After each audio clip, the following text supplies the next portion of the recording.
Hey guys, tonight we're about to uncover something that will literally change how you see every law, every rule, That's just how things work. Moment in your daily life. Right now, at this very second, you're unknowingly living under the shadow of laws written by people who died over 2,000 years ago. And here's the mind-bending part. These ancient rules are actively shaping your world in ways that would make your head spin. Within the next 60 seconds, I'm going to reveal how a bizarre Roman obsession with crocodile excrement is directly connected to that face cream sitting in your bathroom cabinet. And by the time we're done tonight, you'll never look at a simple parking meter the same way again. But first, let me blow your mind with this. What if I told you that the last time you bought skincare products, you were participating in a legal framework that includes regulations about reptile waste quality control? Imagine walking through the bustling streets of ancient Rome, where the air thick with incense and the chatter of merchants hawking their wares. Among the olive oil vendors and wine sellers, there's a particular booth that would make modern beauty influencers either faint or start a revolution: the official crocodile dung cosmetics stand. This wasn't some back-alley sketchy operation. This was a fully regulated, government-approved business with paperwork, quality standards, and tax obligations that would make your accountant weep. The Romans didn't just stumble into regulating crocodile excrement for beauty purposes. They approached it with the same methodical precision they used to build roads and conquer continents. The Lex Cosmetica Reptilia. Historians still argue whether this was the actual name or just bureaucratic shorthand, established a comprehensive framework that covered everything from import licensing to purity testing. Picture this. There were actual government officials whose job description included crocodile dung quality inspector.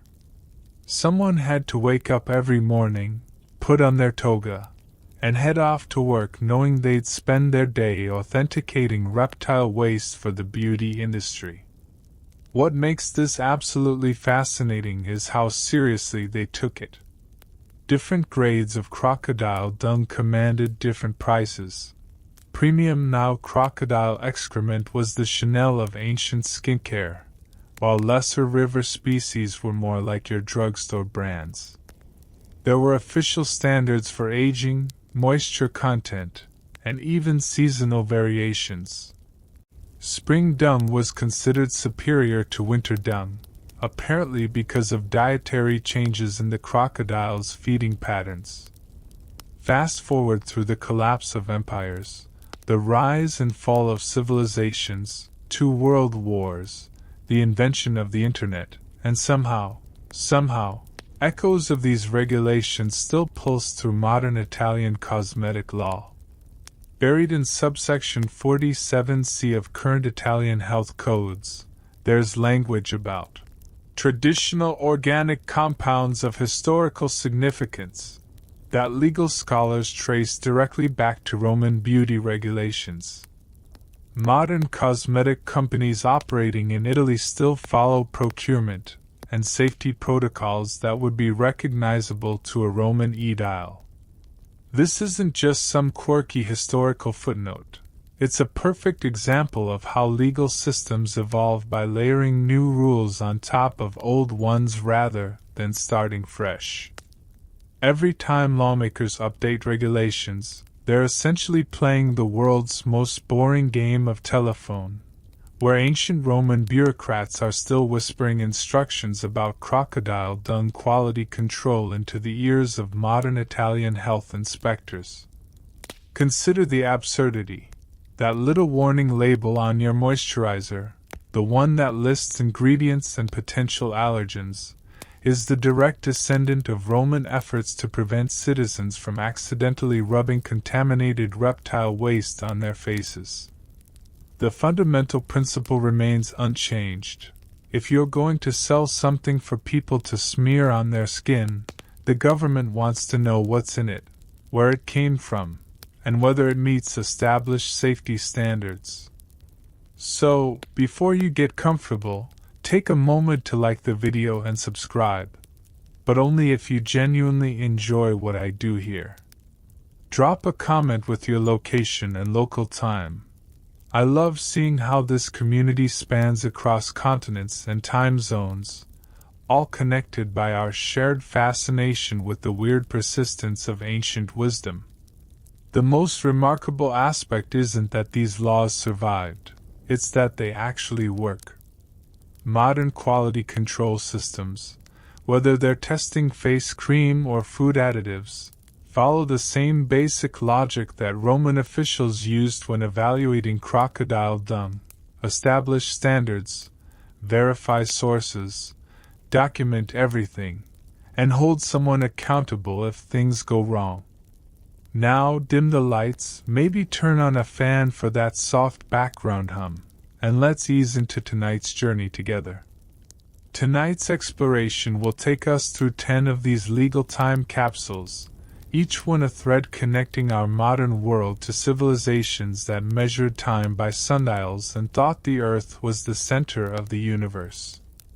From Spartan marriage customs that still influence wedding traditions to Babylonian beer regulations that shaped German brewing laws, we'll discover how the ancient world refuses to stay buried.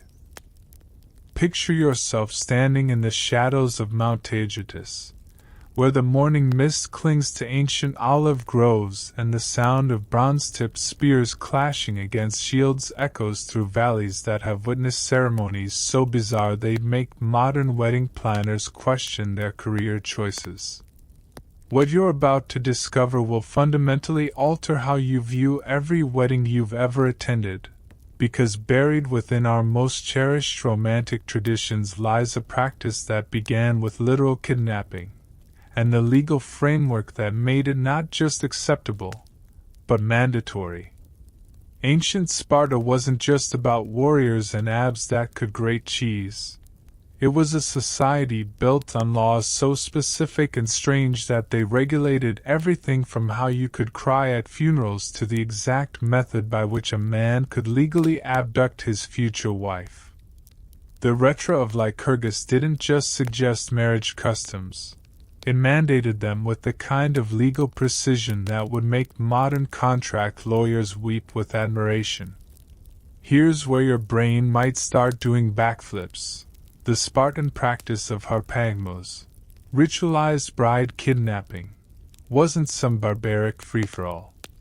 This was a highly regulated legal procedure with paperwork, witnesses, an official oversight that makes modern marriage licenses look like grocery lists. Every aspect was codified, from the acceptable time of day for the abduction, sunset to sunrise only, to the required number of female accomplices, minimum of 3, maximum of 7, who had to assist in the capture. The groom couldn't just grab any woman he fancied and call it a day.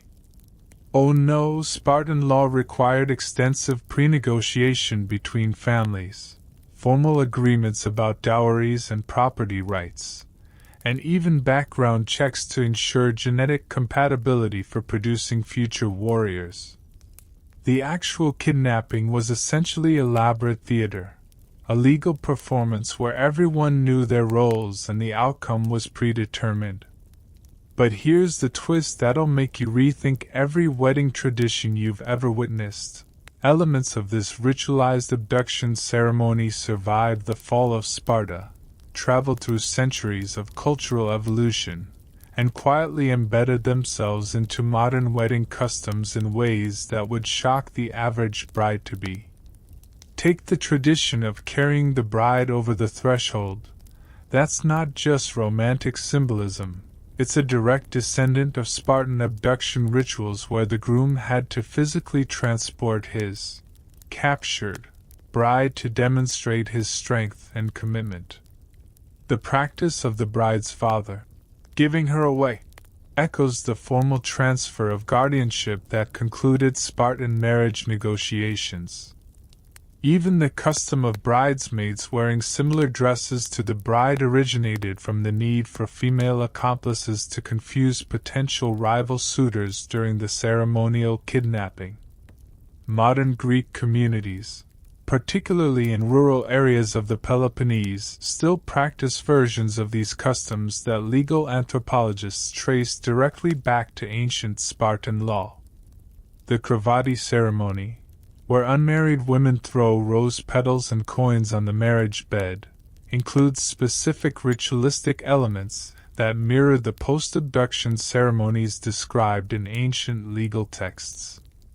Local marriage contracts in these regions still contain language about traditional capture customs and ancestral consent protocols. What makes this absolutely mind-bending is how these legal concepts spread beyond Greece. Roman law absorbed Spartan marriage customs and adapted them into their own legal framework, which then influenced medieval European marriage law, which eventually shaped colonial American marriage customs, which evolved into modern Western wedding traditions. That white dress, that diamond ring, that whole "speak now or forever hold your peace" moment, they're all connected to a legal system that began with regulated kidnapping. Historians still argue whether the Spartan marriage laws were primarily about military efficiency or social control, but what's undeniable is their lasting impact on how we legally define marriage, consent, and family formation. The concept that marriage requires formal community witness, parental involvement, and ceremonial transfer of responsibility. These aren't just traditions, they're legal principles with roots in ancient Greek law. Contemporary family law in several European countries still contains provisions that legal scholars trace back to Spartan precedents. The requirement for marriage bans, the legal concept of impediments to marriage, and even modern prenuptial agreement structures echo the detailed pre-negotiation requirements that Spartan law mandated before any ceremonial abduction could take place. Remember that crocodile dung cosmetic regulation from earlier? Well, Spartan marriage law operated on the same principle. Take something that could be chaotic and dangerous, rapid and detailed legal procedures, and suddenly you have a functioning social institution that can survive for millennia. Darkness falls across the Nile Delta, and in the flickering light of oil lamps, something extraordinary is happening that would make modern animal rights activists either applaud wildly or stage the protest of the century. You're witnessing the birth of legal concepts so revolutionary that they're still shaping how we think about animal protection today. And it all started with humanity's first documented case of feline worship taken to absolutely ridiculous legal extremes. Ancient Egypt didn't just love cats. They built an entire legal system around protecting them that was more comprehensive than most modern countries' human rights legislation. The Codex Felis, though some scholars insist this name is a modern invention, established penalties for harming cats that were so severe they make contemporary animal cruelty laws look like parking violations. Kill a cat in ancient Egypt, even accidentally, and you weren't just facing a fine, you were looking at execution, and not the quick kind. Egyptian law recognized cats as sacred beings with legal rights that extended beyond mere property protection. These weren't just beloved pets. They were considered divine intermediaries with specific legal status that required formal documentation, registration, and even inheritance rights. Every cat had to be registered with local temple authorities, complete with physical descriptions, lineage records, and assigned guardian responsibilities that passed from generation to generation. The legal framework was so detailed it would make modern bureaucrats dizzy with envy. There were official cat census takers, temple-appointed veterinarians, and even specialized courts that dealt exclusively with feline-related legal disputes. Imagine being a judge whose entire career revolved around adjudicating cases like the People vs. Katie, accused of insufficient fish offerings to the sacred cat Maore. What's absolutely fascinating is how this legal obsession with cat protection created precedents that modern animal welfare law still follows. The Egyptian concept that animals could have legal standing independent of their economic value to humans. That revolutionary idea echoes through contemporary animal rights legislation in ways that would make ancient Egyptian priests nod with satisfaction. Modern Middle Eastern countries, particularly those with strong historical connections to ancient Egypt, still maintain animal protection statutes that legal historians trace directly back to pharaonic law. Lebanon's Animal Welfare Code includes provisions about sacred animal protection that mirror ancient Egyptian legal language. Jordan's wildlife protection laws contain specific clauses about feline species that use terminology scholars recognize from hieroglyphic legal texts. But here's where it gets really wild. The Egyptian legal principle that harming certain animals constituted a crime against the divine order, not just against the animal's owner, became the foundation for modern concepts of animal cruelty as a crime against society itself.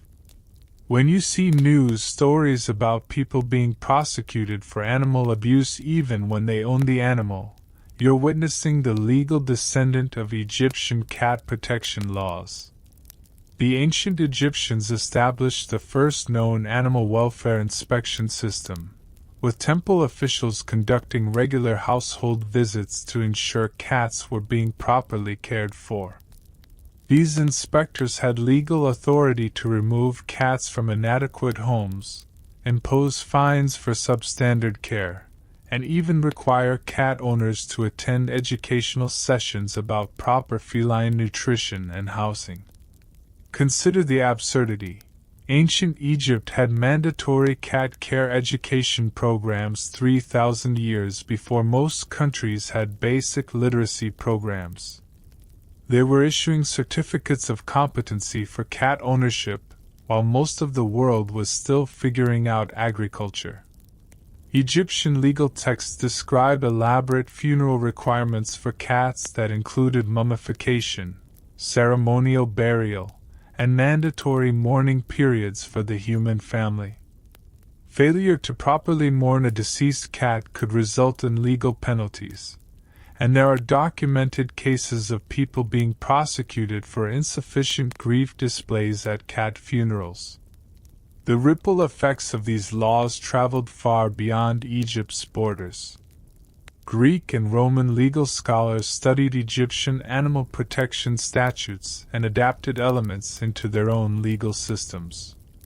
The Roman concept of crueltas, cruelty as a legal category, borrowed heavily from Egyptian precedents about crimes against sacred animals.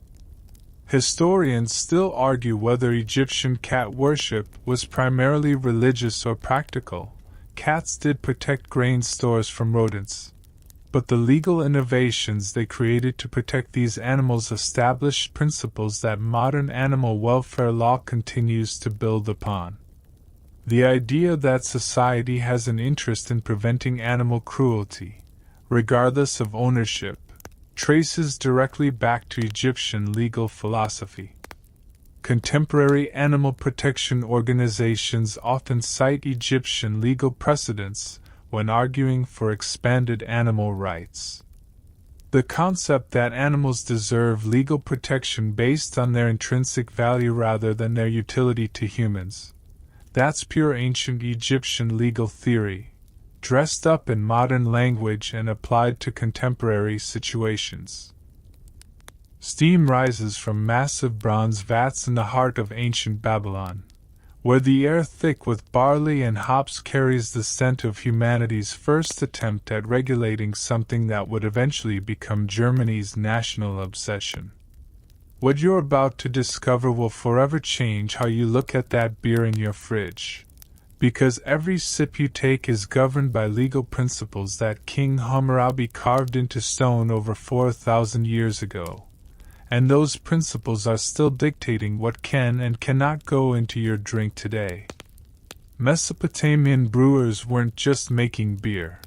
They were operating under the world's first comprehensive alcohol quality control system that makes modern FDA regulations look like casual suggestions.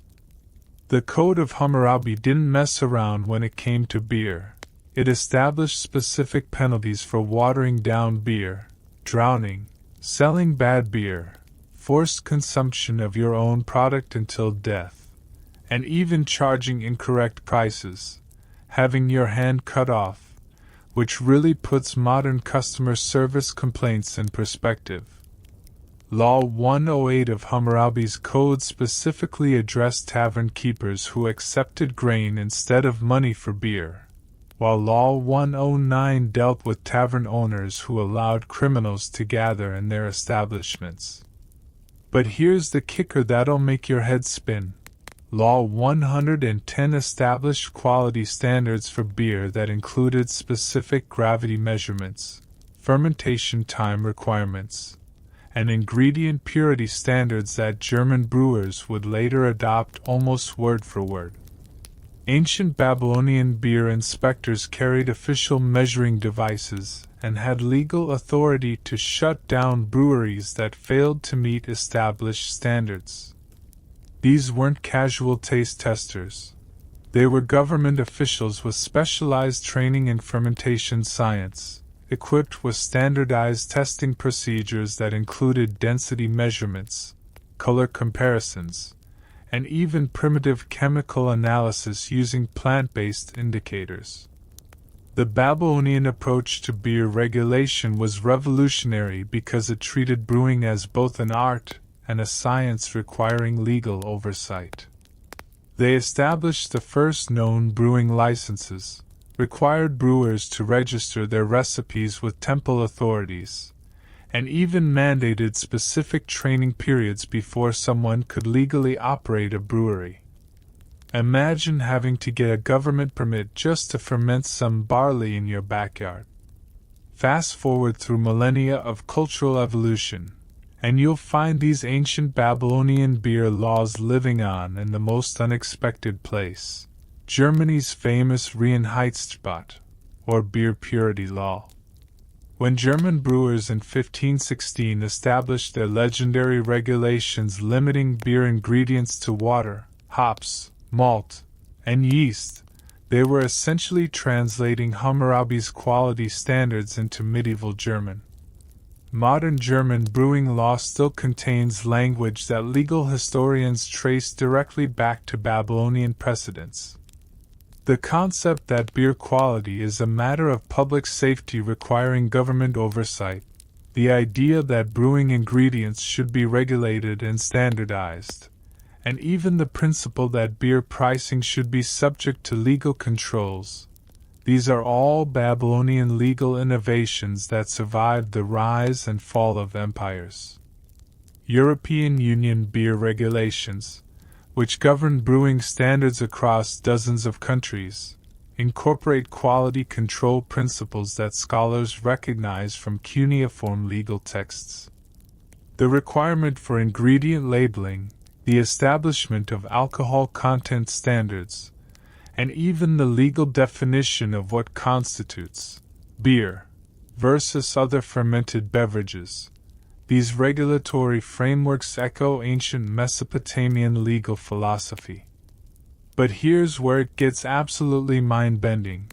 Craft breweries in the United States, when they apply for federal brewing licenses, must comply with quality standards that include elements traceable to Hammurabi's code.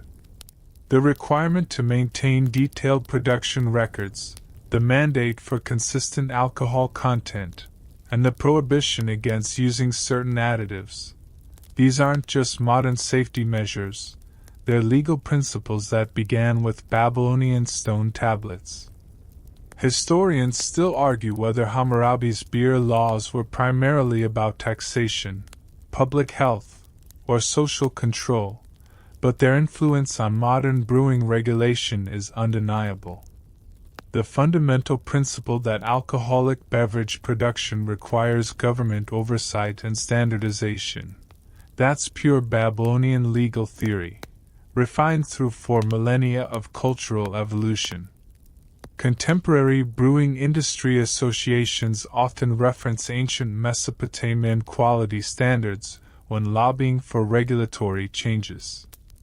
The argument that beer quality affects public welfare and therefore deserves legal protection, that's straight out of Hammurabi's legal playbook, just updated with modern scientific understanding and democratic political processes. Remember those Egyptian cat protection laws and Spartan marriage regulations?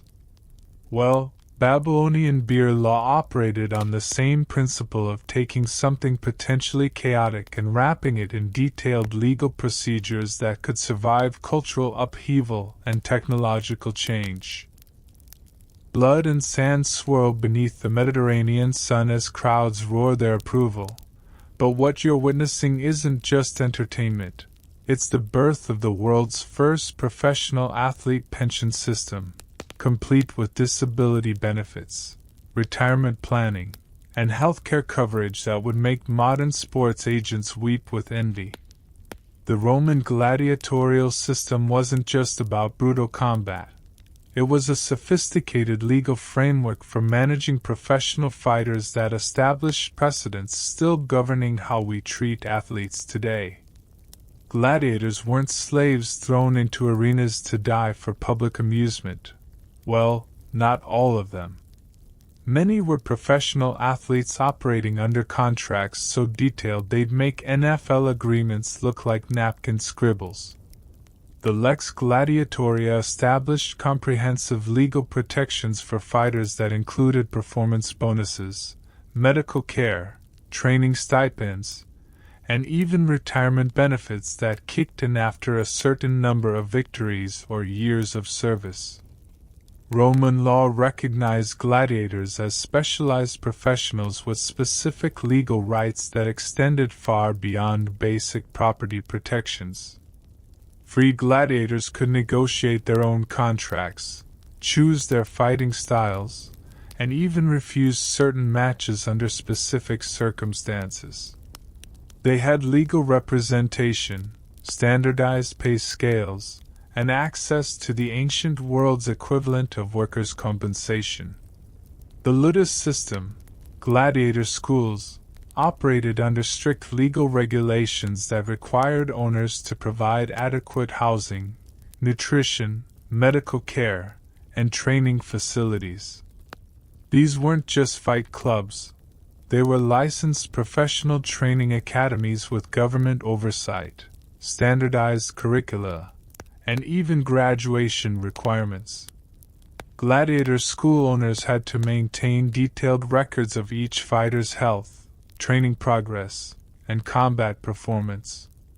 What's absolutely remarkable is how Roman gladiator contracts addressed long-term career planning in ways that modern sports barely manage. Successful gladiators could earn their freedom through combat victories, but the legal system also provided alternative paths to retirement through teaching, training new fighters, or transitioning into arena management roles. The Romans understood that professional fighting careers were necessarily short and planned accordingly.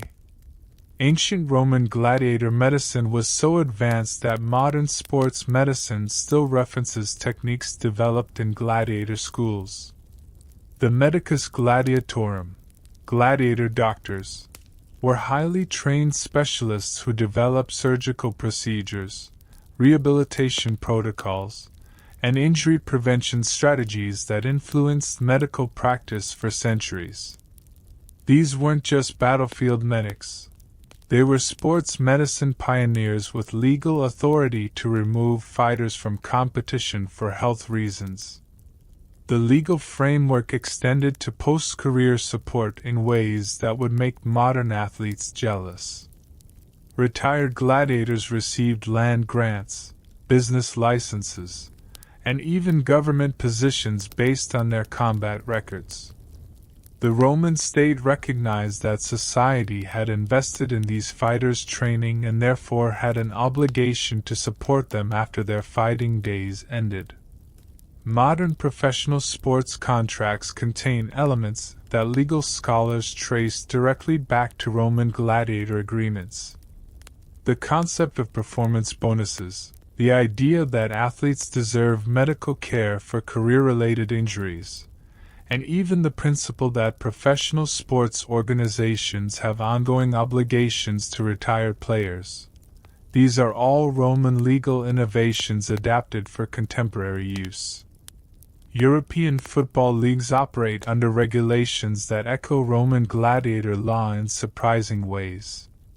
The requirement for clubs to provide medical insurance, the establishment of minimum salary standards, and even the legal framework for player transfers between teams. These systems borrowed heavily from Roman precedents about professional fighter management. American professional sports leagues, despite their apparent distance from ancient Rome, follow legal principles established in gladiator schools. The NFL's concussion protocols, the NBA's rookie salary scales, and MLB's pension systems all reflect Roman legal philosophy about society's obligation to protect and support professional athletes. Historians still argue whether the Roman gladiator system was primarily entertainment, military training, or social control, but its influence on modern sports law is undeniable. The fundamental principle that professional athletes deserve legal protections beyond those afforded to regular workers. That's pure Roman legal theory, refined through centuries of cultural evolution. Contemporary sports law frequently references Roman gladiator precedents when addressing athlete rights and protections. The argument that society benefits from professional athletics and therefore has an obligation to ensure athlete welfare. That's straight out of Roman legal philosophy, just applied to modern sporting contexts. Think about those Babylonian beer regulations and Egyptian cat laws. Roman gladiator law operated on the same principle of creating detailed legal frameworks for activities that could be dangerous or socially disruptive, then using those frameworks to protect both participants and society at large. Mist clings to ancient oak groves where druids once whispered secrets to trees older than memory, and in these sacred spaces, something extraordinary was taking root that would eventually reshape how entire nations think about environmental protection. Celtic law didn't just protect trees, it created a legal relationship between humans and forests so sophisticated that modern environmental lawyers are still trying to catch up to concepts that Iron Age druids considered basic common sense. The Brehon laws of ancient Ireland established tree protection statutes so detailed they classified every species by legal importance, assigned specific penalties for unauthorized cutting, and even regulated which parts of trees could be harvested during different seasons. This wasn't primitive nature worship. This was environmental law so advanced it makes contemporary forestry regulations look like they were written by toddlers with crayons. Celtic legal tradition recognized trees as having inherent rights independent of human ownership, a revolutionary concept that modern environmental movements are still fighting to establish. The ancient Irish legal system classified trees into 4 distinct categories: Erig Fido, nobles of the wood; Aithig Fido, commoners of the wood; Fadla Fido, lower divisions of the wood; and Lassa Fido, bushes of the wood. Each category carried different legal protections and penalties for damage. Cutting down an oak, ash, or hazel without proper authorization wasn't just vandalism. It was a crime against the cosmic order, punishable by fines equivalent to the value of several cattle, plus mandatory replanting requirements that could span generations.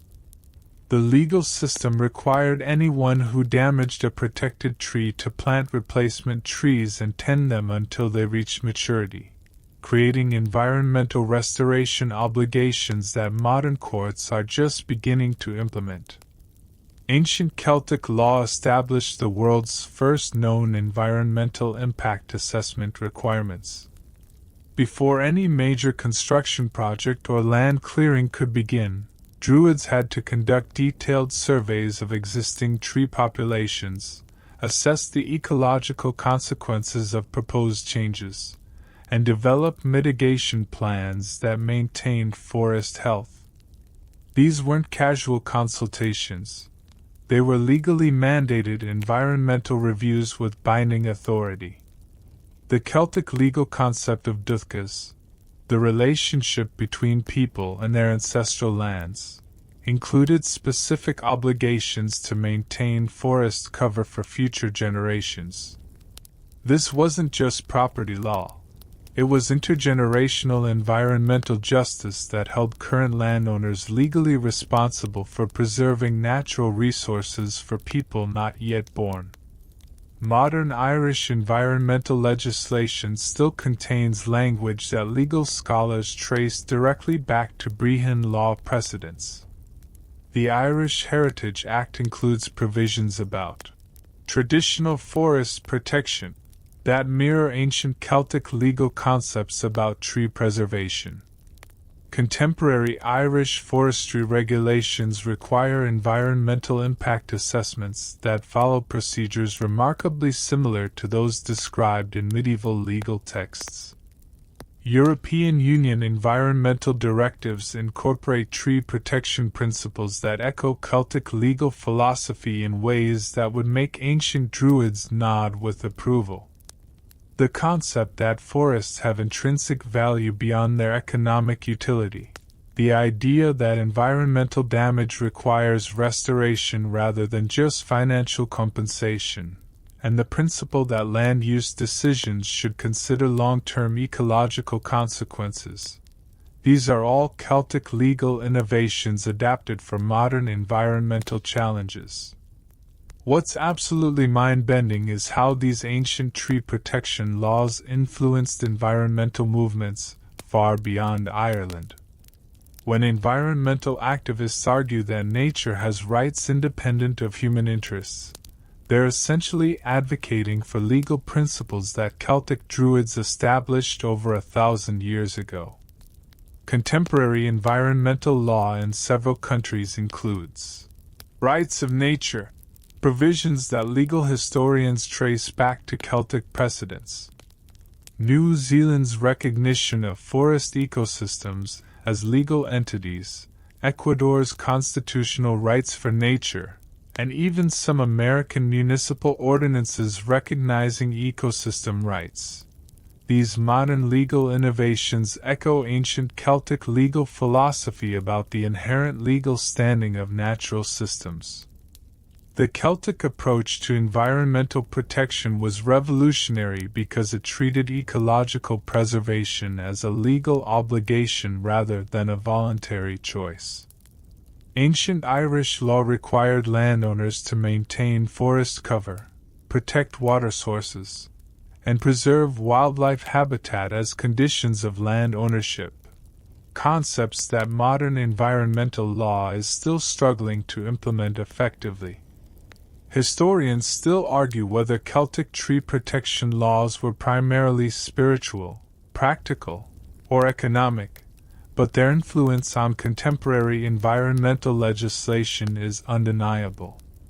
The fundamental principle that human societies have legal obligations to protect natural systems for future generations. That's pure Celtic legal theory, refined through centuries of environmental activism and scientific understanding. Remember those Roman gladiator pensions and Babylonian beer standards? Celtic tree protection law operated on the same principle of creating detailed legal frameworks that could survive cultural change and continue protecting important social values across generations.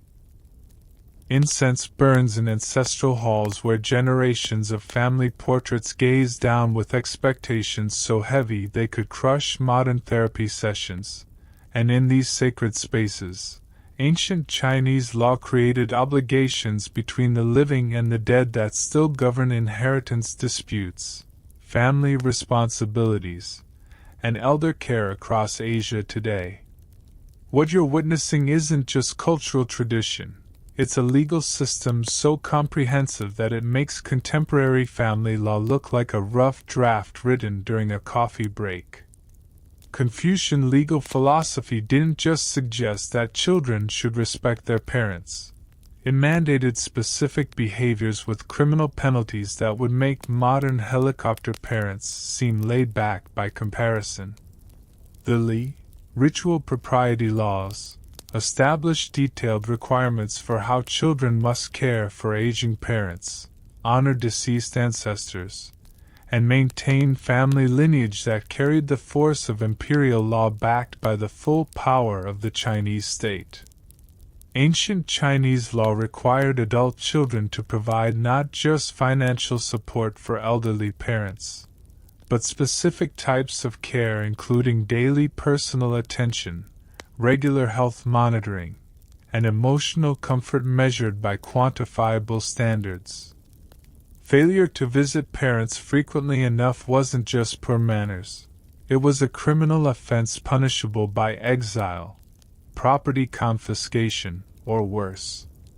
The legal system actually prescribed minimum visit frequencies, required gift-giving schedules, and mandated participation in family ceremonies. The Shao principle, filial piety, created legal obligations that extended far beyond the grave. Chinese law required descendants to maintain ancestral burial sites, perform regular memorial ceremonies, and preserve family records for specific time periods that could span centuries. These weren't optional cultural practices. They were legally mandated responsibilities that passed from generation to generation like inherited debt. What's absolutely fascinating is how these ancient obligations created the world's first comprehensive elder care system backed by legal enforcement. Chinese law established government inspectors who conducted regular household visits to ensure elderly parents were receiving adequate care from their adult children. These officials had authority to impose fines, redistribute family property, and even remove elderly parents from homes where care was deemed insufficient. Ancient Chinese inheritance law operated on principles that would revolutionize modern estate planning if contemporary lawyers fully understood them. Property couldn't simply be distributed according to individual wishes. It had to be allocated in ways that ensured continued care for living elders and proper maintenance of ancestral obligations. The legal system treated family wealth as a collective resource with specific responsibilities attached rather than individual property subject to arbitrary disposal. Modern Asian legal systems still operate under principles that legal scholars trace directly back to ancient Chinese filial piety laws. South Korea's Elder Care Act includes provisions about traditional family obligations that mirror Confucian legal requirements. Japan's inheritance laws contain clauses about ancestral property maintenance that echo ancient Chinese legal concepts about intergenerational responsibility. Contemporary Chinese law has explicitly revived many traditional filial piety requirements, making elder care a legal obligation rather than a moral choice.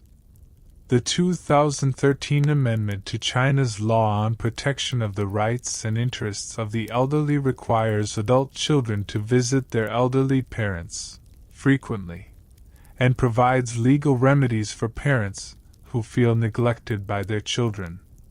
This isn't just cultural revival, it's ancient law adapted for modern circumstances. What makes this absolutely mind-bending is how these legal principles spread far beyond China's borders through cultural influence and immigration. Asian American communities often operate under informal legal systems that incorporate traditional filial piety obligations, creating parallel legal structures that complement, but sometimes conflict with Western inheritance and family law. The Chinese legal concept that family relationships create ongoing obligations that transcend individual autonomy has influenced family law development across multiple continents. The idea that adult children have legal responsibilities to elderly parents, that inheritance should consider caregiving contributions, and that family property carries obligations to future generations. These principles appear in legal systems from Singapore to San Francisco. European countries with significant Asian populations have begun incorporating elements of traditional filial piety law into their elder care and inheritance statutes. Germany's recent amendments to inheritance law include provisions about caregiving contributions that legal scholars recognize as influenced by Chinese legal philosophy about family obligations. Historians still argue whether traditional Chinese filial piety laws were primarily about social stability, economic efficiency, or moral cultivation, but their influence on contemporary family law is undeniable. The fundamental principle that family relationships create legal obligations that extend beyond individual choice. That's pure Confucian legal theory, adapted for modern family structures and democratic political systems. Think about those Celtic tree protection laws and Roman gladiator contracts. Chinese filial piety law operated on the same principle of creating detailed legal frameworks that could preserve important social values across generations and cultural changes. Salt spray crashes against dragon-headed longships as Viking craftsmen work with precision that would make modern maritime engineers question their engineering degrees. And in these shipyards along fjords carved by glaciers, Norse law was establishing construction standards so exacting they're still governing how boats are built in Scandinavia today. What you're witnessing isn't just skilled craftsmanship, it's the birth of maritime safety regulations that treat shipbuilding as both art and legal obligation, with penalties for shoddy work that could literally sink your reputation along with your vessel. Norse maritime law didn't mess around when it came to ship construction standards. The Gulating law and Frostating law established specific requirements for everything from the type of wood that could be used, only seasoned oak for hulls, pine for masts, to the exact spacing of rivets and the minimum thickness of planking. These weren't casual guidelines. They were legally binding specifications enforced by guild inspectors who could condemn entire vessels and ban builders from practicing their trade. Viking shipbuilders operated under a legal framework that required them to guarantee their work for specific periods, essentially the world's first maritime construction warranties. If a ship failed within 2 sailing seasons due to construction defects, the builder was legally obligated to provide full compensation, replacement materials, and even cover the cost of any cargo lost due to structural failure. Imagine having to personally guarantee every nail and joint in a vessel that might sail to Iceland or beyond. The Norse legal system established official ship inspectors, skipaskori, who conducted detailed examinations of vessels before they could be legally certified for ocean voyages. These inspectors carried standardized measuring tools and followed written checklists that covered everything from hull integrity to sail attachment points. No ship could legally leave port without an official inspection certificate, and captains who sailed uninspected vessels faced severe penalties, including forfeiture of their ships. Ancient Norse law recognized that shipbuilding quality affected not just individual sailors but entire communities that depended on maritime trade and fishing. The legal system treated ship construction as a matter of public safety requiring government oversight, establishing precedents that modern maritime law still follows. Poor shipbuilding wasn't just bad business. It was a crime against the community that could result in exile or worse. What's absolutely remarkable is how these Viking construction standards influenced shipbuilding practices far beyond Scandinavia.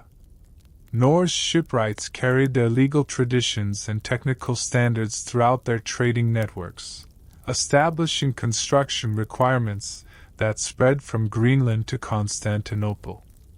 Medieval European shipbuilding guilds adopted Norse inspection procedures and quality standards that became the foundation for international maritime law. Modern Scandinavian shipbuilding regulations contain language that maritime historians trace directly back to Viking legal codes. Norwegian ship certification requirements include provisions about traditional construction standards that mirror ancient Norse legal specifications. Danish maritime law maintains inspection procedures that follow protocols remarkably similar to those described in medieval legal texts. Contemporary international maritime law incorporates ship construction principles that echo Norse legal philosophy in ways that would make Viking shipbuilders nod with approval. The concept that ship construction quality affects maritime safety and therefore deserves legal regulation, the idea that builders should be held legally responsible for construction defects, and the principle that vessels should meet standardized safety requirements before entering service. These are all Norse legal innovations adapted for modern shipping. European Union maritime safety directives include ship construction standards that legal scholars recognize as influenced by Viking legal precedents. The requirement for independent safety inspections, the establishment of builder liability for construction defects, and even the legal framework for ship certification. These regulatory systems borrowed heavily from Norse legal philosophy about maritime safety as a public concern. The Norse approach to shipbuilding regulation was revolutionary because it treated vessel construction as both individual craftsmanship and community responsibility. Ancient Viking law required builders to consider not just their immediate customers but the broader maritime community that would be affected by their work, a concept that modern product liability law is still developing.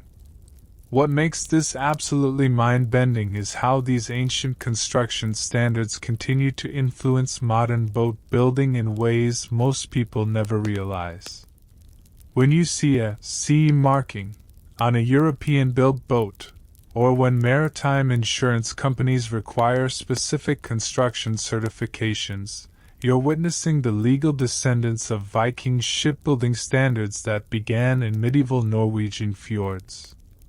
Historians still argue whether Norse shipbuilding laws were primarily about trade efficiency, military effectiveness, or community safety, but their influence on contemporary maritime regulation is undeniable.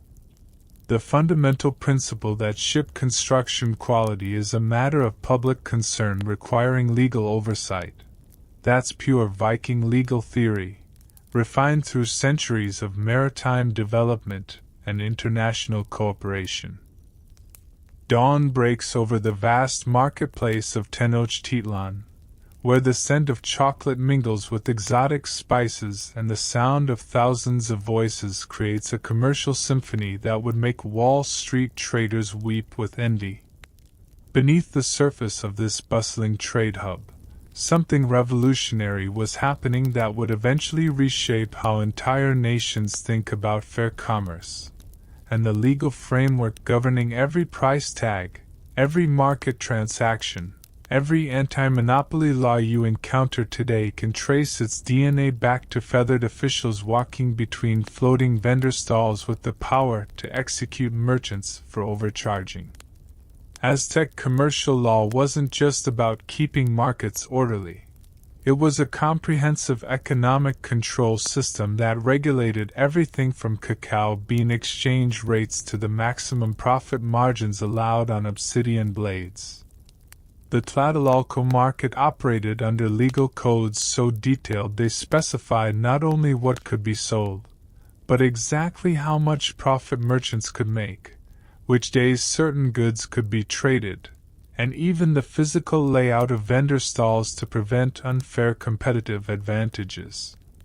Every merchant in the Aztec Empire had to register with the Pactica Guild system, which functioned as both trade organization and government enforcement agency. These weren't casual business associations. They were legally mandated commercial regulators with the authority to investigate fraud, set binding price standards, and impose penalties ranging from public humiliation to property confiscation. Imagine trying to sell anything without first getting approval from a guild that could literally end your career for charging unfair prices. The Aztec legal system established market judges called Tlaxcatecatl who possessed economic powers that would make modern central bankers jealous.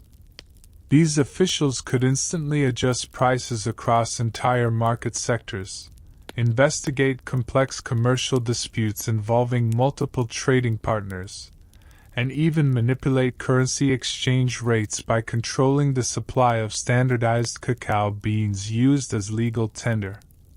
Ancient Aztec law recognized something that modern economists are still debating: that unregulated markets could create social instability through extreme wealth inequality. The legal system included provisions for redistributing excessive merchant profits through mandatory public works contributions, forced charitable giving, and even direct wealth transfers to maintain social balance. Rich merchants weren't just expected to give back to their communities. They were legally required to do so under penalty of exile or worse. What's absolutely remarkable is how Aztec price control mechanisms addressed market manipulation with legal sophistication that predates similar European concepts by centuries. The system recognized artificial scarcity creation, collusive pricing agreements, and geographic market segmentation as distinct legal violations requiring different penalties and remediation strategies. Modern Mexican commercial regulation contains elements that legal historians trace directly to pre-Columbian market law. The Mexican Constitution's provisions about social property and economic justice echo Aztec legal philosophy about commerce serving community welfare rather than individual enrichment. Contemporary Mexican price control laws during economic emergencies follow procedures that mirror ancient Aztec market intervention strategies. Central American nations with significant indigenous populations maintain commercial customs that reflect pre-Columbian legal traditions. Guatemalan market towns still operate under informal price-setting mechanisms that anthropologists recognize as descended from Aztec commercial law. These aren't just cultural traditions. They're functioning legal systems that complement official government regulation. The ripple effects of Aztec commercial law traveled through Spanish colonial administration and eventually influenced international trade regulation in ways most people never realize. When modern trade agreements include provisions about fair pricing and market access, they're building on legal concepts that originated in Mesoamerican marketplaces. International anti-monopoly law incorporates principles that echo Aztec legal philosophy about preventing excessive commercial concentration. The idea that market dominance threatens social welfare, the concept that pricing should be subject to community oversight, and the principle that commerce has obligations beyond profit maximization. These are all legal innovations that began with feathered officials regulating obsidian knife prices.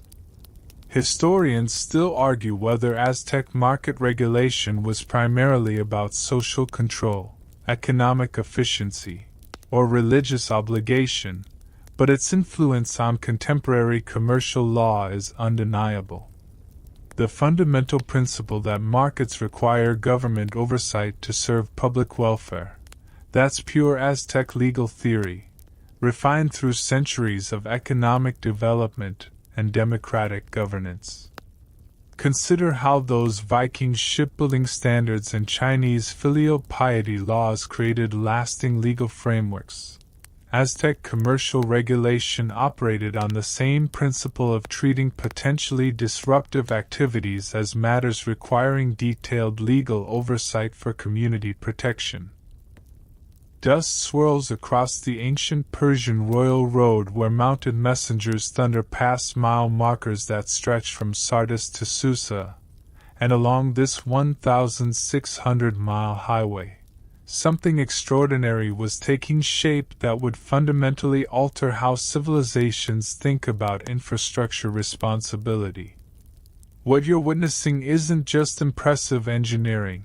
It's the birth of legal principles about government obligation to maintain public works that are still governing how your tax dollars get spent on road repairs, bridge maintenance, and highway construction today.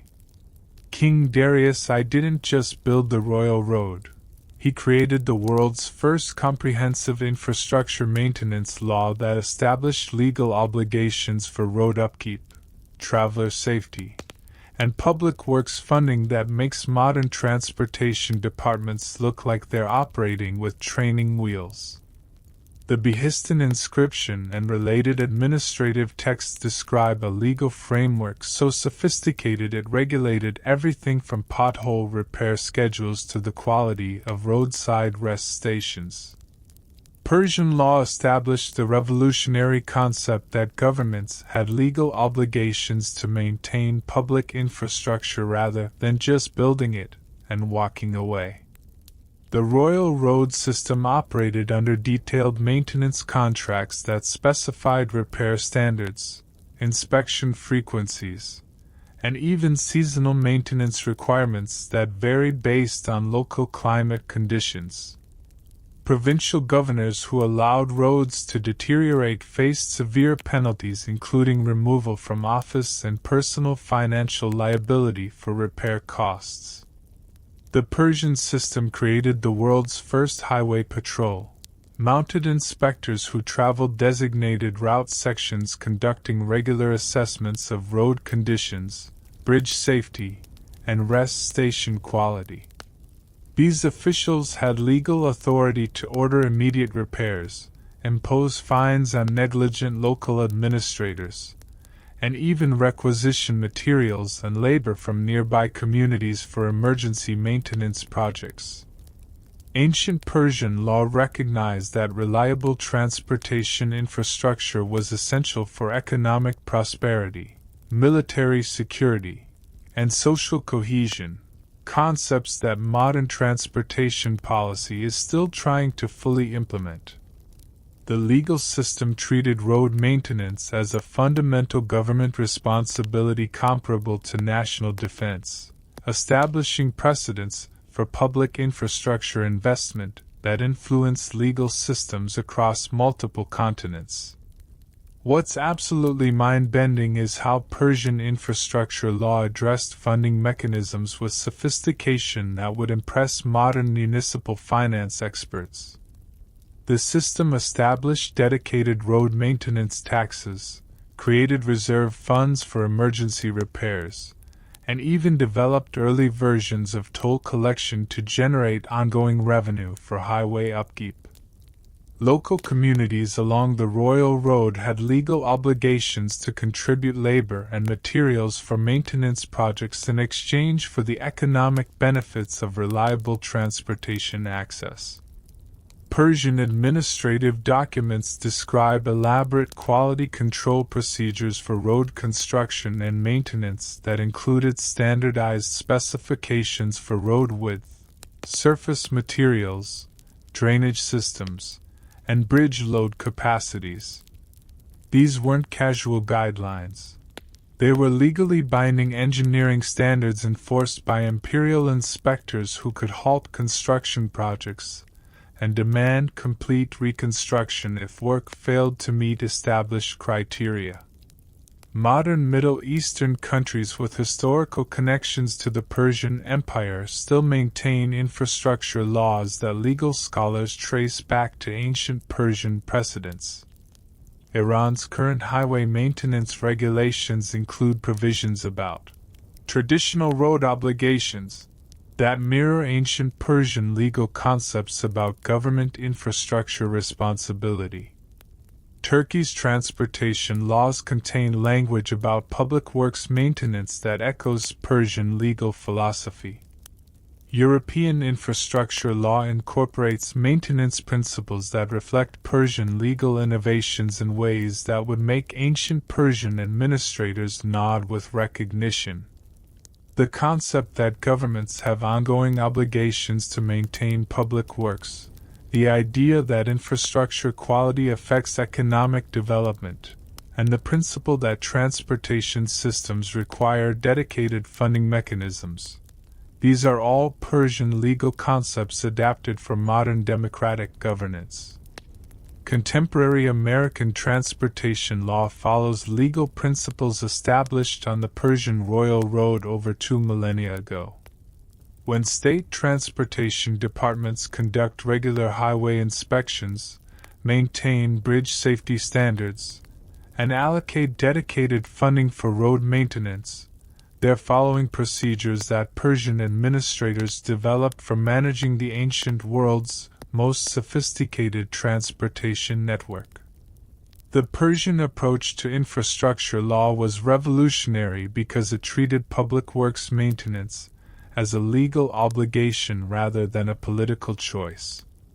Ancient Persian law established the principle that governments who build infrastructure inherit permanent responsibilities for its upkeep, a concept that modern infrastructure policy is still struggling to implement effectively. International development organizations frequently reference Persian infrastructure precedents when designing transportation projects in developing countries. The World Bank's highway maintenance guidelines incorporate principles about government obligation and community participation that legal historians recognize as influenced by Persian legal philosophy about public works responsibility. What makes this absolutely fascinating is how these ancient infrastructure laws continue to influence modern transportation policy in ways most people never realize. When you drive on an interstate highway that's regularly maintained, when you cross a bridge that's been inspected for safety, when you pay taxes that fund road repairs, you're participating in a legal system that began with Persian kings ensuring their messengers could ride safely from the Mediterranean to Central Asia. Remember those Aztec market regulations and Viking shipbuilding standards? Persian infrastructure law operated on the same principle of creating detailed legal frameworks that could preserve important public functions across generations and political changes. Torchlight flickers across marble columns where naked athletes prepare for competition that will determine not just personal glory but the very fabric of how societies regulate human bodies. And in these sacred spaces dedicated to physical perfection, Ancient Greek law was establishing dress codes so influential they're still governing what you can and cannot wear in modern sporting events. What's unfolding before you isn't just athletic tradition, it's the birth of legal frameworks about public nudity, competitive fairness, and bodily regulation that continue to shape everything from Olympic uniforms to workplace dress codes. Greek Olympic law didn't just permit nudity during athletic competition, it legally mandated it as a requirement for participation in most events. The Olympiakos Nomos established specific regulations about competitor appearance that went far beyond simple clothing restrictions. These were comprehensive bodily regulations that covered everything from acceptable body modifications to grooming standards that could disqualify athletes for violations as minor as improper hair length. Ancient Greek athletic law recognized that clothing could provide unfair competitive advantages, establishing the principle that sporting events required standardized conditions to ensure fair competition. Athletes who attempted to compete while wearing any form of clothing, jewelry, or body covering faced immediate disqualification and potential banishment from future Olympic participation. This wasn't just about tradition, it was about creating legally enforceable competitive equality. The Greek system established official body inspectors, gymnasiarchs, who conducted detailed physical examinations of athletes before competition to ensure compliance with nudity requirements and detect any unauthorized performance enhancements. These officials had legal authority to examine every aspect of competitors' bodies, from checking for hidden clothing or protective gear to verifying that athletes met gender requirements for their competitive categories. What's absolutely remarkable is how Greek athletic nudity laws addressed issues of social equality in ways that modern sports are still trying to achieve. By requiring all competitors to appear naked, regardless of their economic status or social background, Olympic law eliminated visible markers of wealth and class that could influence judges or intimidate opponents. Rich and poor athletes competed on literally equal footing. Ancient Greek law extended nudity requirements beyond just athletic competition to include training facilities, gymnasium activities, and even some educational settings where physical development was considered essential. The legal system treated public nudity in appropriate contexts as a civic virtue rather than moral transgression, establishing precedents for body-positive legal frameworks that contemporary society is still developing. Modern Olympic regulations contain elements that sports historians trace directly back to ancient Greek athletic law. The International Olympic Committee's uniform standards, equipment regulations, and even drug testing procedures follow legal principles established in ancient Greek gymnasiums. Contemporary debates about transgender athlete participation echo ancient Greek legal struggles with gender verification and competitive categorization. European sporting organizations operate under regulations that reflect Greek legal philosophy about competitive fairness and bodily regulation. The concept that athletic competition requires standardized conditions, the idea that sporting authorities have legitimate interests in regulating competitor appearance, and the principle that fair play sometimes requires restrictions on individual choice. These are all Greek legal innovations adapted for modern sporting contexts. What makes this absolutely mind-bending is how ancient Greek nudity laws influenced modern dress code regulations far beyond athletic contexts. When schools establish uniform policies, when workplaces regulate employee appearance, or when public facilities restrict certain types of clothing, they're following legal principles that originated with naked Greek athletes competing for olive wreaths. Contemporary legal debates about public nudity, body autonomy, and dress code enforcement frequently reference Greek precedents about the relationship between clothing, social equality, and public order. The argument that certain contexts justify restrictions on individual clothing choices. That's straight out of ancient Greek legal philosophy about community standards and competitive fairness. American college athletics operates under regulations that echo Greek legal concepts about amateur competition and bodily regulation. NCAA rules about athlete appearance, equipment standards, and even scholarship eligibility follow patterns established in ancient Greek athletic law. The principle that educational institutions can regulate student-athlete bodies for competitive and safety purposes traces back to Greek gymnasium law.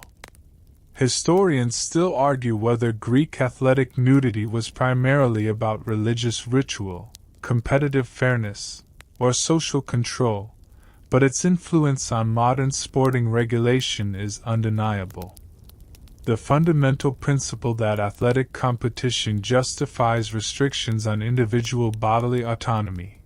That's pure Greek legal theory, refined through centuries of sporting development and democratic governance. Think about those Persian infrastructure laws and Aztec commercial regulations. Greek athletic law operated on the same principle of creating detailed legal frameworks that could preserve important social values while adapting to changing cultural circumstances. Water cascades through stone channels carved with mathematical precision as Roman engineers survey their latest masterpiece. And in these aqueduct systems that stretch across continents, ancient law was creating water rights frameworks so sophisticated they're still determining who gets to turn on their faucet in modern European cities. What you're witnessing isn't just impressive hydraulic engineering, it's the birth of legal principles about water ownership, distribution rights, and hydraulic justice that continue to govern everything from municipal water systems to international river treaties. Roman water law didn't just regulate who could build aqueducts. It established comprehensive legal frameworks for water allocation that treated H2O as both public resource and private commodity in ways that modern water utilities are still trying to balance. The Lex Aquarum created detailed hierarchies of water rights that prioritized public fountains over private baths, agricultural irrigation over industrial uses, and essential drinking water over luxury applications like ornamental pools. Ancient Roman law recognized that water distribution required ongoing legal oversight rather than simple property ownership, establishing the revolutionary concept that water rights were separate from land rights and subject to different legal principles. Citizens could own property adjacent to rivers or springs without automatically gaining rights to the water itself, a legal distinction that modern environmental law considers fundamental but struggled for centuries to establish. The Roman system created specialized water courts, aquarii, staffed by judges with technical training in hydraulic engineering who could adjudicate complex disputes about flow rates, distribution priorities, and infrastructure maintenance responsibilities. These weren't just legal officials. They were engineer judges who understood both legal precedent and fluid dynamics, capable of making decisions that balance legal principles with physical realities. Roman water law established the first known environmental impact assessment requirements for hydraulic projects, requiring engineers to demonstrate that new aqueducts or distribution systems wouldn't harm existing water users or damage natural water sources. Construction permits included detailed environmental protection clauses that modern environmental lawyers would recognize as surprisingly sophisticated. What's absolutely fascinating is how Roman water allocation laws addressed issues of social equity through legal mechanisms that prioritized community needs over individual wealth. The system guaranteed minimum water access for all citizens regardless of economic status while allowing additional allocations for those who could afford premium services, essentially creating the world's first tiered public utility system. Ancient Roman law established maintenance obligations for water infrastructure that created permanent legal responsibilities for both government authorities and private users. Aqueduct owners had to maintain not just their own sections but contribute to system-wide repairs and improvements, creating shared infrastructure responsibilities that modern municipal water systems still follow. Modern European water law contains provisions that legal historians trace directly back to Roman hydraulic regulations. Italian water rights law includes language about traditional allocation principles that mirrors ancient Roman legal concepts about water distribution priorities. Spanish irrigation law maintains allocation procedures that follow patterns established by Roman agricultural water management. Contemporary international water law incorporates distribution principles that echo Roman legal philosophy in ways that would make ancient Roman water engineers nod with approval. The concept that water rights require ongoing legal management, the idea that hydraulic infrastructure creates shared responsibilities, and the principle that water allocation should balance public welfare with private rights. These are all Roman legal innovations adapted for modern water management. European Union water directives include allocation standards that legal scholars recognize as influenced by Roman precedents about hydraulic justice and environmental protection. The requirement for sustainable water use, the establishment of priority hierarchies for water allocation, and even the legal framework for cross-border water management. These regulatory systems borrowed heavily from Roman legal philosophy about water as a shared resource requiring collective management. The Roman approach to water law was revolutionary because it treated hydraulic systems as both engineering challenges and legal obligations requiring specialized expertise and ongoing oversight. Ancient Roman law recognized that water management affected public health, economic development, and social stability in ways that demanded sophisticated legal frameworks rather than simple property rules. What makes this absolutely mind-bending is how these ancient water laws continue to influence modern hydraulic policy in ways most people never realize. When municipal water systems prioritize drinking water over industrial uses during droughts, when international treaties govern river management between countries, when environmental regulations protect water sources from contamination, you're witnessing legal principles that Roman engineers developed while building aqueducts that still supply water to modern cities. Remember those Greek athletic regulations and Persian infrastructure laws? Roman water law operated on the same principle of creating detailed legal frameworks that could manage complex technical systems while preserving important social values across generations and political changes. Shadows lengthen across stone pyramids where Mayan astronomers calculate celestial movements with precision that would make modern astrophysicists question their PhD programs. And in these sacred observatories built to track Venus and predict eclipses, ancient law was creating timekeeping requirements so exact they're still governing how Central American courts schedule hearings, set legal deadlines, and coordinate judicial proceedings. What's happening here isn't just astronomical observation, it's the birth of legal frameworks about temporal authority and calendar-based jurisprudence that continue to influence everything from statute of limitations laws to international treaty deadlines.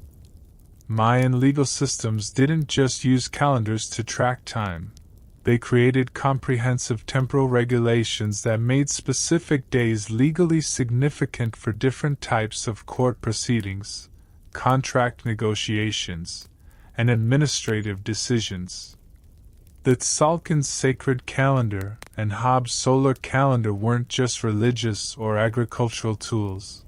They were legally binding scheduling systems that determined when certain legal actions could be taken and when others were prohibited by cosmic law. Ancient Mayan law established the revolutionary concept that time itself had legal properties, with certain days being auspicious for specific types of legal proceedings while others were considered legally void for particular activities. Courts couldn't simply schedule hearings whenever convenient.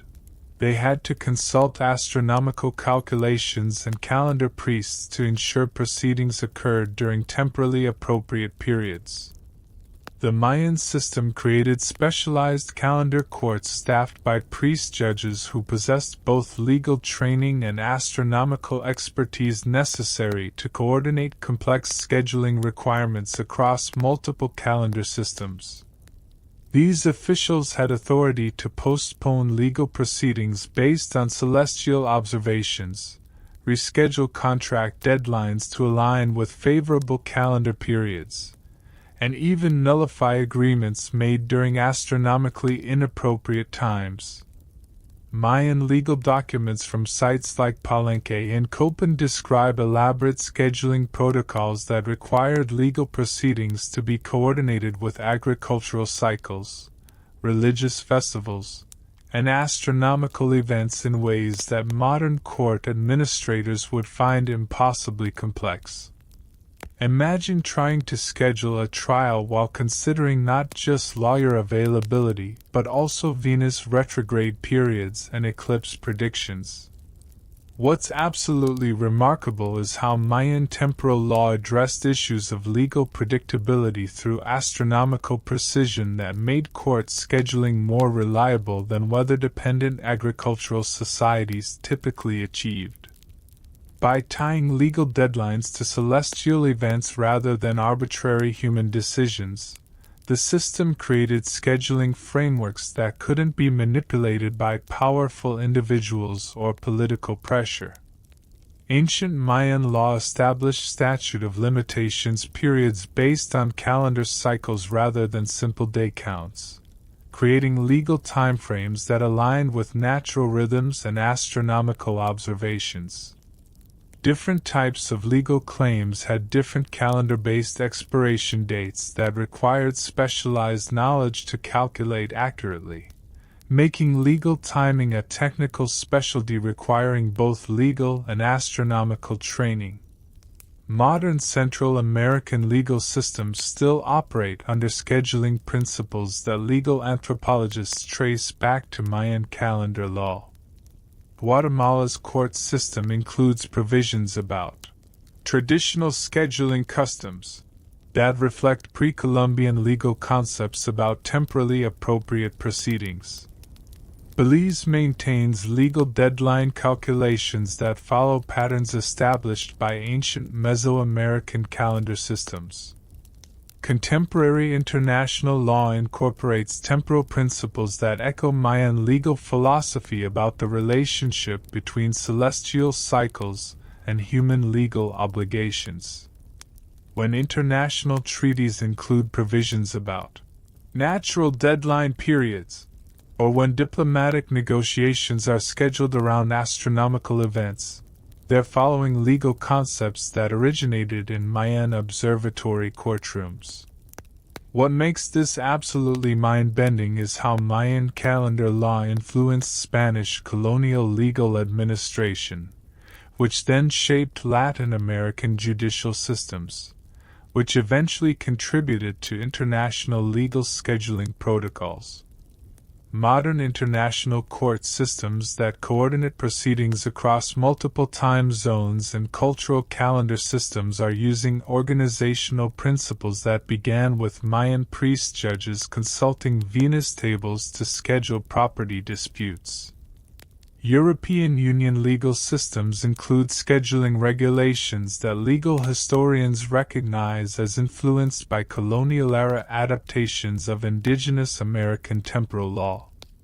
The concept that certain types of legal proceedings require specific timing considerations, the idea that legal deadlines should align with natural cycles, and the principle that temporal authority requires specialized expertise.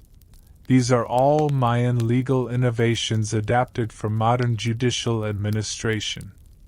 The Mayan approach to temporal law was revolutionary because it treated time as a legal resource requiring careful management rather than an unlimited commodity available for arbitrary use. Ancient Mayan law recognized that legal timing affected the legitimacy and effectiveness of judicial decisions in ways that demanded sophisticated scheduling frameworks based on astronomical observation and mathematical calculation. Historians still argue whether Mayan calendar law was primarily about religious obligation, agricultural coordination, or political control, but its influence on contemporary legal scheduling is undeniable. The fundamental principle that legal proceedings require appropriate temporal frameworks. That's pure Mayan legal theory, refined through centuries of judicial development and international cooperation. Consider how those Roman water laws and Greek athletic regulations created lasting legal frameworks. Mayan calendar law operated on the same principle of treating potentially chaotic human activities as matters requiring detailed legal oversight based on technical expertise and natural principles. Morning fog drifts across Anglo-Saxon villages where the sound of lowing cattle mingles with heated arguments about property damage, and in these rural communities governed by laws older than written English, something fundamental was taking shape that would revolutionize how societies handled the eternal problem of animals causing chaos. What you're witnessing isn't just medieval dispute resolution, it's the birth of liability principles about animal ownership that are still determining who pays when your neighbor's dog destroys your garden or when livestock escape and cause traffic accidents. Anglo-Saxon law didn't just address animal damage as a simple property dispute. It created comprehensive legal frameworks that established the revolutionary principle that animal owners bore legal responsibility for their creatures' actions even when the owners weren't present or directly involved. The dooms of King Ione and later legal codes established detailed liability hierarchies that made animal ownership a legal obligation requiring ongoing vigilance and community responsibility. Medieval English law recognized that domestic animals existed in a legal gray area between property and autonomous agents, requiring specialized legal principles that balanced individual ownership rights with community protection needs. The system established different liability standards for different types of animals based on their perceived intelligence, training requirements, and potential for causing harm, concepts that modern animal liability law still struggles to implement consistently. Anglo-Saxon legal codes established the first known, scienter, rules, legal principles that held animal owners to higher liability standards if they knew or should have known about their animals' dangerous propensities. Owners of animals with known aggressive tendencies faced strict liability for any damage their creatures caused, while owners of previously well-behaved animals enjoyed some legal protection for unforeseeable incidents. The medieval system created specialized animal courts, hundredmats, where community members could bring complaints about livestock damage, dangerous animals, and disputes over animal ownership or boundaries. These weren't just informal mediation sessions. They were legally binding proceedings with standardized procedures for evidence presentation, witness testimony, and damage assessment that modern small claims courts would recognize. What's absolutely fascinating is how Anglo-Saxon animal law addressed the practical challenges of rural life through legal mechanisms that balanced individual property rights with community safety needs. The system recognized that animals were essential for economic survival while acknowledging that they posed ongoing risks to neighbors and community property that required legal management.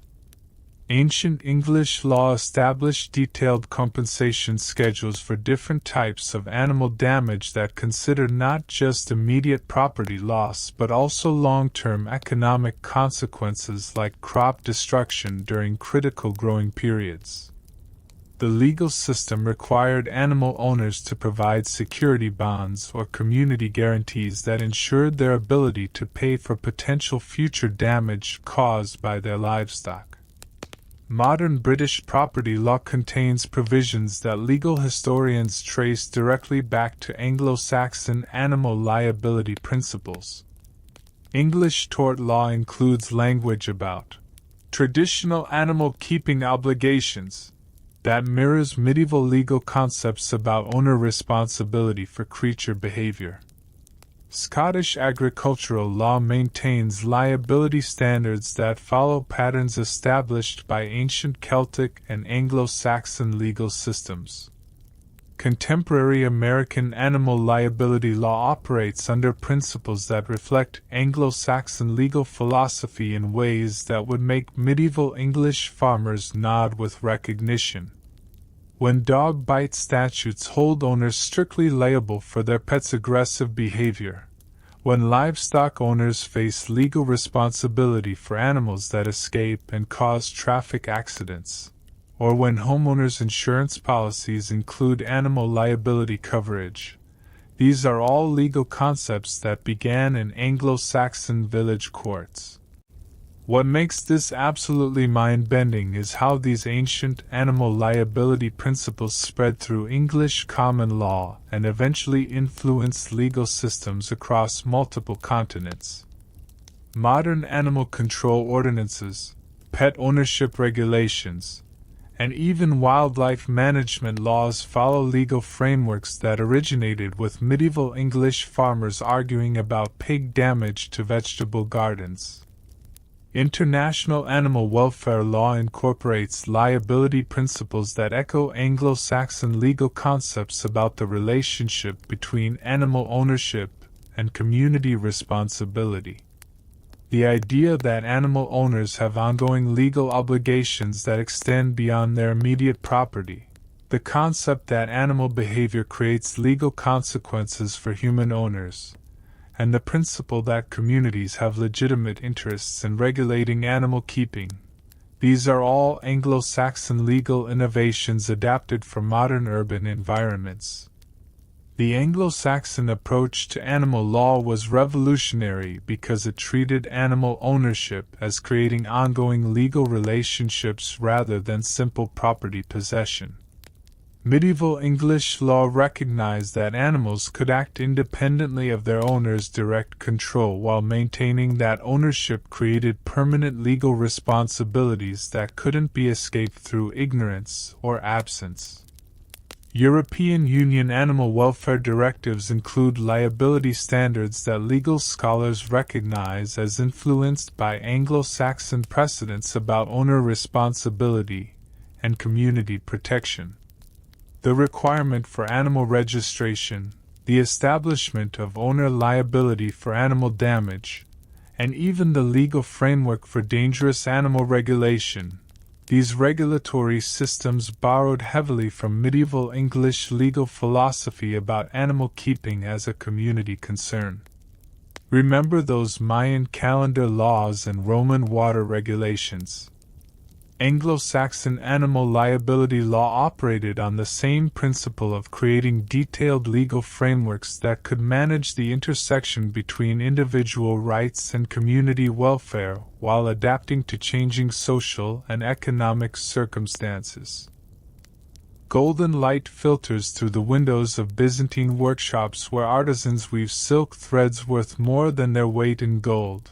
And in these imperial ateliers protected by guards who would kill to preserve trade secrets, the final piece of our ancient legal puzzle was taking shape, a system of luxury goods controls so sophisticated it created the foundation for every trademark, patent, and intellectual property law that governs the modern global economy. What's unfolding in these closely guarded chambers isn't just craft production. It's the birth of legal frameworks about monopoly control and trade protection that are still determining what you can buy, where you can buy it, and how much you'll pay. Byzantine silk law didn't just regulate a luxury fabric. It created the world's first comprehensive intellectual property protection system that treated manufacturing knowledge as state property, requiring legal protection more valuable than military secrets.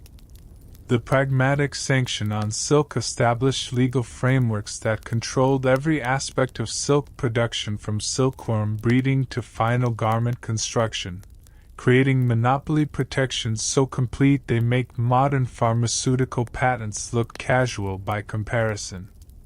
Emperor Justinian's legal codes established the revolutionary principle that certain types of knowledge could be owned, protected, and legally monopolized by government authority rather than individual inventors or craftsmen.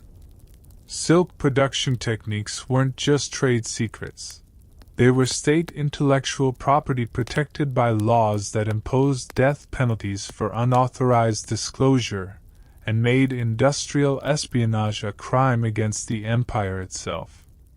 The Byzantine system created specialized silk courts staffed by judges with technical expertise in textile production who could adjudicate complex disputes about manufacturing processes, quality standards, and trade violations.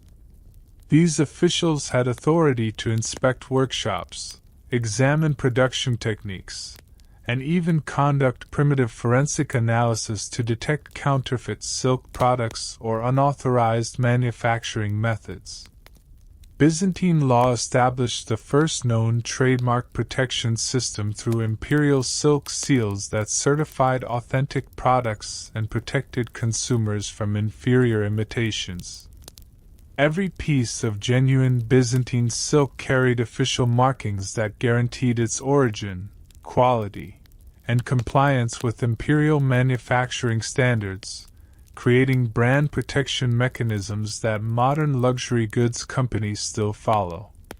What's absolutely remarkable is how Byzantine silk monopoly laws addressed international trade competition through legal mechanisms that controlled not just domestic production but also foreign market access.